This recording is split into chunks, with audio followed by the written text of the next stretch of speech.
Bom dia a todas, a todos. Nesse domingo, o trecho comentado pelo Frei Alberto Maggi e que encontramos na liturgia da missa do domingo é extraído do Evangelho de Lucas, capítulo 13, versículos de 22 a 30. Para entender a passagem do evangelista Lucas, capítulo 13, versículo 22, é preciso saber que no tempo de Jesus, o povo de Israel acreditava ser o único povo salvo, ao passo que todos os outros povos, quer dizer, os pagãos, não. Vamos ouvir o que o evangelista nos escreve. Jesus atravessava cidades e povoados, ensinando e prosseguindo o caminho para Jerusalém. Então Jesus vai para o que será a última etapa de sua viagem, a cidade onde ele encontrará a morte pelas mãos das autoridades religiosas. Alguém lhe perguntou: Senhor, é verdade que são poucos os que se salvam? Ou seja, quer saber quantos são aqueles que se salvam. Por que isso? Porque se acreditava que a salvação era um privilégio reservado ao povo de Israel. Para aquele alguém que lhe tinha perguntado quantos são aqueles que se salvam, Jesus responde afirmando quem são os que se salvam.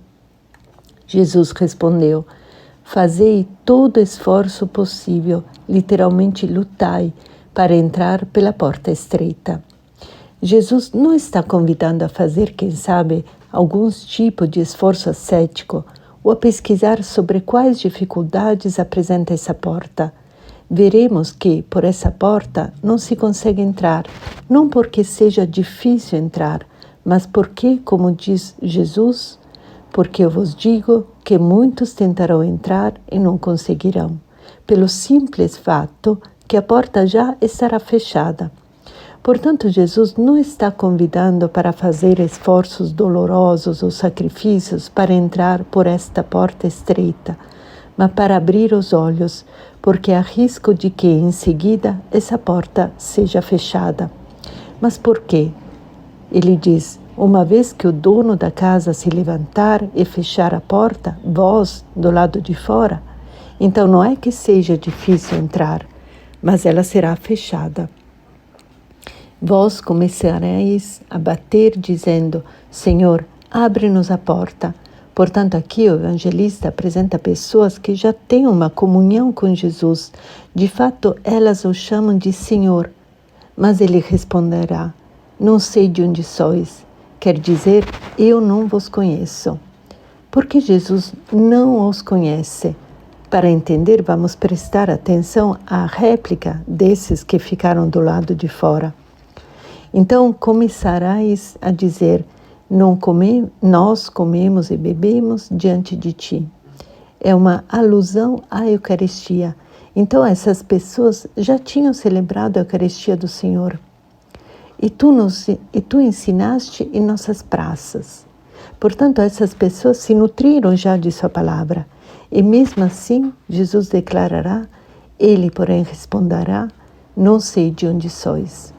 Jesus volta a repetir o que já disse antes, e além do mais, citando do Salmo 6, versículo 9, acrescenta: afastai-vos de mim, todos vós que praticais a injustiça.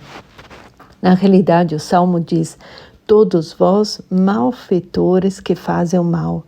Por que essa dureza de Jesus? Porque a Jesus não importa a relação que os discípulos podem ter com ele ou com o Pai.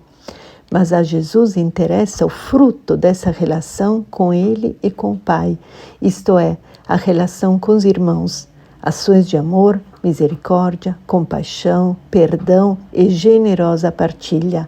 É isso o que permite a comunhão com Deus. Deus não nos perguntará se temos acreditado nele, mas se nós temos amado como ele. É a partir disso que se entende a resposta muito dura do Jesus: eu não vos conheço. A ele não importa que tipo de relacionamento essas pessoas tiveram com Deus. A Jesus interessa a relação que elas tiveram com os outros seres humanos.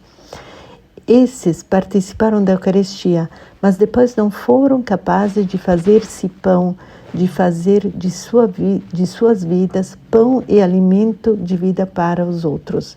Ouviram seus ensinamentos, mas esse ensinamento não transformou a existência deles. E as palavras de Jesus são muito rigorosas.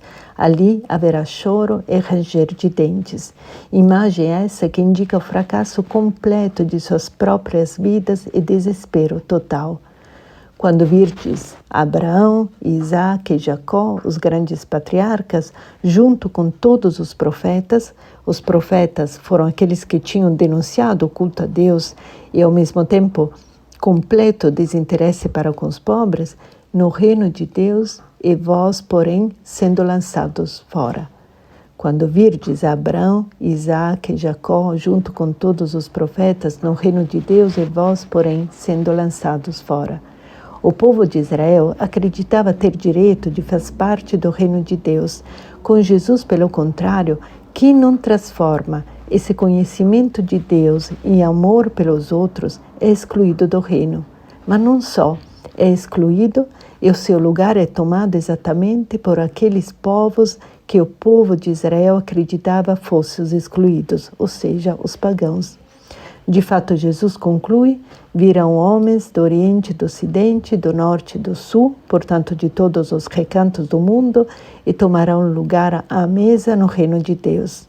Jesus, quando deve apresentar o reino de Deus, não o apresenta com símbolos religiosos e litúrgicos, mas sempre com símbolos de convívio e de mesa. Pois bem, a essa mesa do reino, a qual essas pessoas acreditavam pertencer de direito, essas serão afastadas e, em vez, aqueles que se acreditavam fossem excluídos, vão participar. A conclusão de Jesus é clara: e assim há últimos, isto é, aqueles que eram considerados excluídos, que serão primeiros, e primeiros, isto é, aqueles que acreditavam ter direito ao reino, que serão últimos. É uma repreensão muito severa e muito atual o que Jesus nos dá. Pode haver a presunção pela pertença a uma religião ou pela participação em atos de culto de ter direitos, a partir dos quais se possa excluir outras pessoas porque elas não pertencem à nossa cultura, nossa fé, nossa etnia, ou acreditam em outros deuses e se comportam de maneiras diferentes. Então Jesus os convida seriamente a tomar muito cuidado, atenção, porque aqueles que vocês consideram os excluídos e aqueles que vocês rejeitam serão esses próprios que tomarão o vosso lugar no reino de Deus. Naturalmente, os primeiros irão protestar e se queixar, reação essa que hoje não lemos, mas que encontramos logo depois nos versículos seguintes. Nesse momento, uns fariseus se aproximaram com ameaças de morte. Muito obrigada pela escuta e até semana que vem.